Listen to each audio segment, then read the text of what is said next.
Choco cooker cake mix. నేనైతే కుక్కర్లో అయితే చేయలేదు, వేరే విధంగా అయితే చేశాను. నేను దీనిలో ఏమి ఇస్తాడు అని ఎక్స్పెక్ట్ చేశానంటే చాకో సిరప్ ఇస్తాడు అనుకున్నా, బట్ చాకో సిరప్ అయితే ఇవ్వలేదు. స్ప్రింకిల్స్ అండ్ కేక్ మిక్స్ అయితే ఇచ్చాడు. సో నీట్గా ఇన్స్ట్రక్షన్స్ అన్నీ చదివి నేనైతే ఇలా చేశాను అనమాట.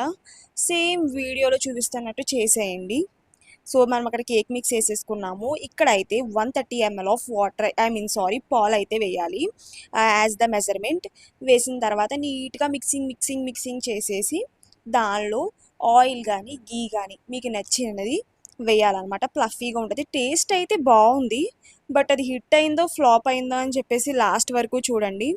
సో నేను ఇక్కడ అయితే ఇడ్లీ కడాయి ఉంటుంది కదా, దానిలో వాటర్ వేసి ఇంకెలా అయితే చేశాను అనమాట. నా దగ్గర హార్ట్ సింబల్ బేకింగ్ది ట్రే ఉంది, సో దానిలో వేసి పెట్టాను. కేక్ టేస్ట్ అయితే బాగుంది, బట్ ఏమైందో చూడండి. నాకైతే దాని అసలు డెకరేషన్ కూడా చేయాలనిపించలేదు, బట్ టేస్ట్ మాత్రం ఎక్సలెంట్. ఏంటబ్బాయి ఎంత కొట్టినా రాలేదు బయటికి. Thank you for watching. Subscribe.